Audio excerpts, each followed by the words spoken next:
ETF index mutual funds నేర్చుకుని stock మార్కెట్లో రాణించాలనుకుంటున్నారా? వెంటనే ఈ నెంబర్కి కాల్ చేయండి.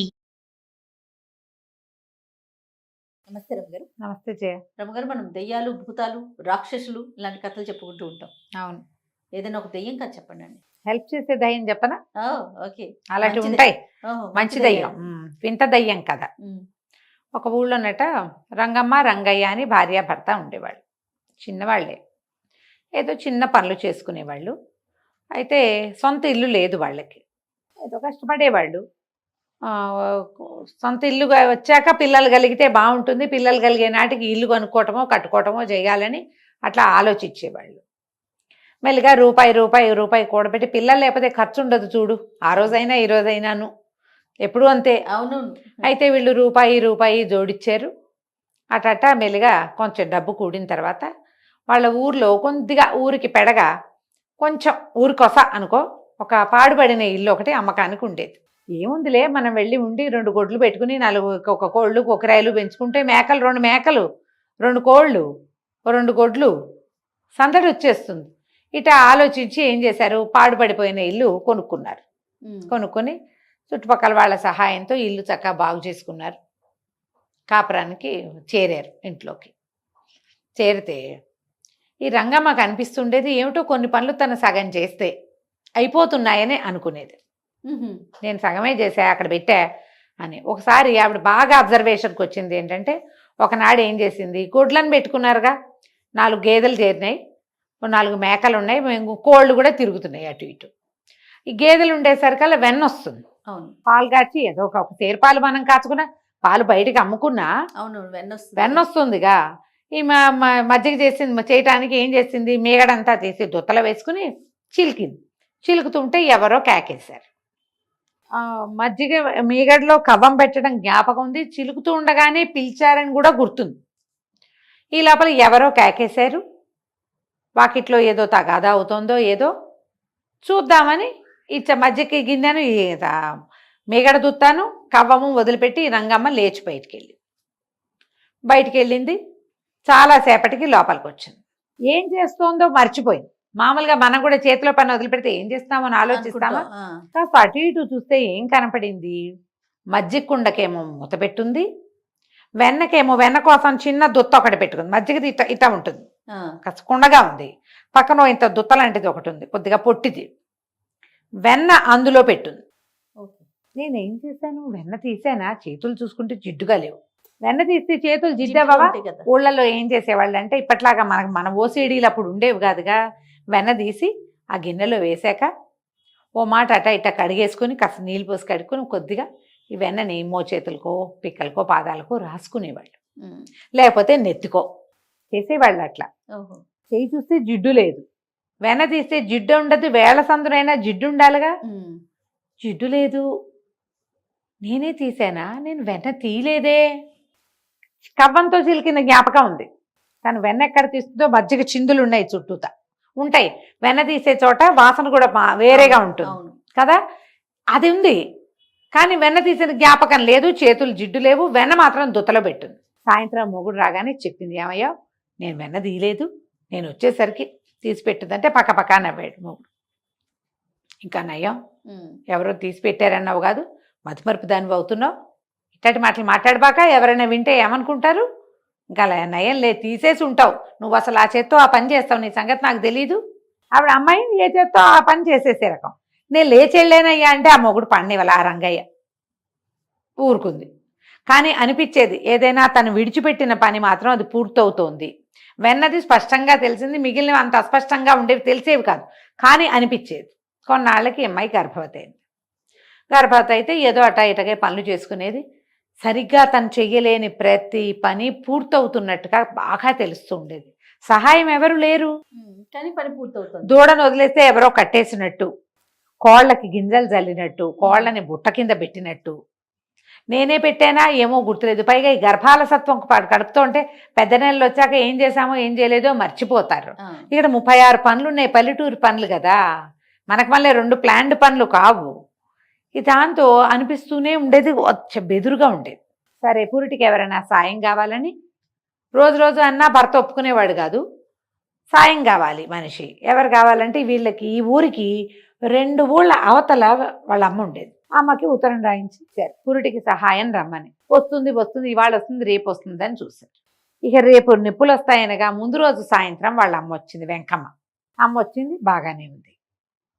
తెల్లవారేసరికి పురుటి నిప్పులు వచ్చాయి, పిల్లవాడు పుట్టాడు. మరి అమ్మాయి ఎక్కడ పనులు అక్కడ వదిలిపెట్టి వచ్చానే, మళ్ళా వస్తాను, పురుడు వచ్చేసింది కాబట్టి పిల్లవాడిని నువ్వు కాస్త చూసుకోగలుగుతావు, మీ ఆయన సహాయం చేస్తాడులే అని వెంకమ్మ వెళ్ళిపోయింది. పురుటాలను సర్దింది, చంటి పిల్లాన్ని సర్దేసింది, కావలసినవన్నీ పెట్టింది, ఈ కారాలు అవి ఏవో కొట్టింది. తింటారు కదా కొంచెం కాస్త ఒంటిపళ్ళు అవి. వెళ్ళిన వెంకమ్మ మర్నాడు మధ్యాహ్నానికి వచ్చేసరికి ఆశ్చర్యపోయారు. అదేమిటమ్మా మళ్ళీ వచ్చావు అని అడిగింది. ఈవిడ లోపలికి వస్తూనే ఈ అమ్మాయి అడుగుతుంటేనే, అమ్మాయి ఏమనుకోకే, పురిటికి రమ్మన్నారు కానీ రాలేపోయాను, బాగా కాయిలా పడ్డా, కిందటి నెల 2 రోజుల నుంచి కొంచెం లేవగలుగుతున్నా, ఎటాగు లేచా కదా, ఎవరిదో మన ఊరు వాళ్ళ బండి ఇటు వస్తుంటే ఆ బండి ఎక్కి ఇగో వీధి మొగదల్లోనే దిగాను, నడిచి రాగలిగే సత్తా లేకపోయింది, ఏమనుకోబాక అంటోంది తల్లి.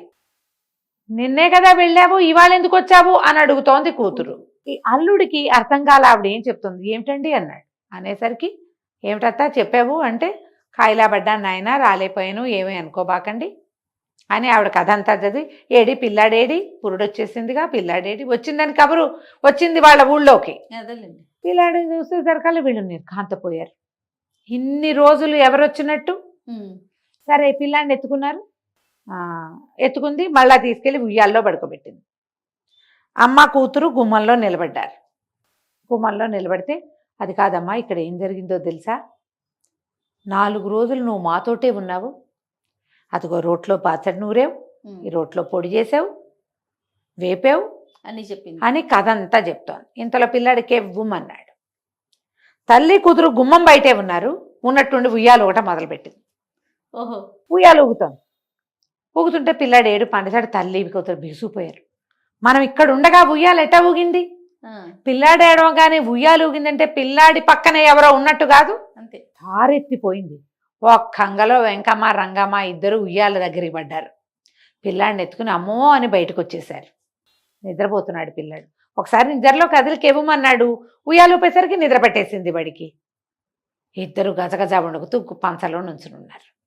ఈ కథ అంతా వినేసరికి మరి వెంకమ్మ గారు భర్త అయితే నమ్మేవాడు కాదు, ఇప్పటికి చాలాసార్లు జరిగింది. అవునవును, చాలాసార్లు అయింది. ఆ అమ్మాయి చెప్పినా రంగమ్మ చెప్పినా అతను నమ్మల.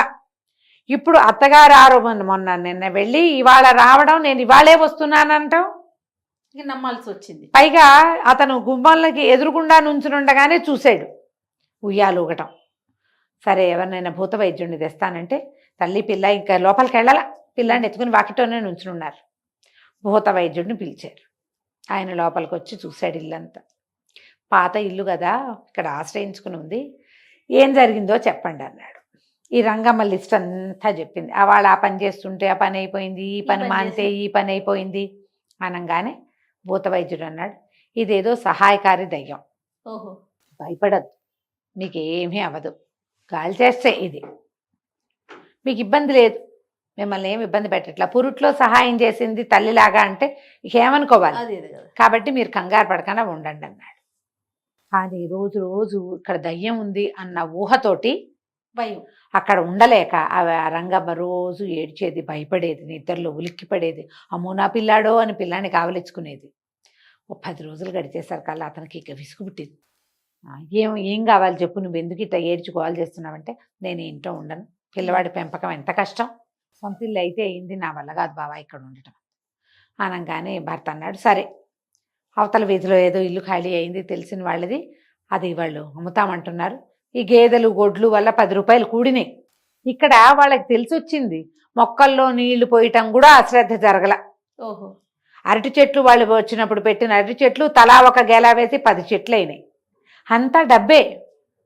కోళ్ళు పిల్లల్ని పెట్టినాయి, శుభ్రంగా గుడ్లు పొదిగి బోళ్ళు పిల్లలు, కోడమ్మకం జరుగుతోంది, మేకల పిల్లలు పెట్టినాయి, ఆ గేదెలకి దోళ్లు పుట్టినాయి, పాలు విస్తారంగా ఇస్తున్నాయి. ఏమై గడ్డి ఎగిపోయినా గడ్డి పడిపోతుంది, జీవితం బాగుంది. కానీ దయ్యం ప్రజెన్స్ వీళ్ళకి భయంగా ఉంది. ఇల్లు మారిపోయారు. ఇల్లు మారిపోతే సరే వెళ్ళి ఆ ఇంట్లో పాలు పొంగించుకున్నారు. సాయంకాలం అన్నం వండు తిని పడుకుని నిద్రపోయి తెల్లవారు లేచేసరికి పాత ఇంట్లో తాము వదిలిపెట్టిన పెద్ద రోలు పత్రము వచ్చి ఇక్కడ పెట్టుబడి ఉన్నాయి. పడింది వచ్చింది మన వెనకాల. ఎంత బాధేసిందంటే ఇంత రోలు నేను ఎత్తుకురాలేక వదిలిపెట్టేస్తే నాకు రోజు రోలు కావాలని తెలిసింది కదా, దానికి తల్లికి అదే. తెలుసుకున్నట్టు వచ్చి తీసుకొచ్చి పెట్టిందే. సరే గట్టిగా బాగా ఏడ్చింది భర్త దగ్గర. మన ఇంటికే వెళ్ళిపోదాం, నేను ఈ పని చేసి ఉండకూడదు, ఇంత సహాయకారిగా ఉన్నదాన్ని చూసి నేను భయపడటం ఏమిటి, పద వెళ్ళిపోదాం అంది.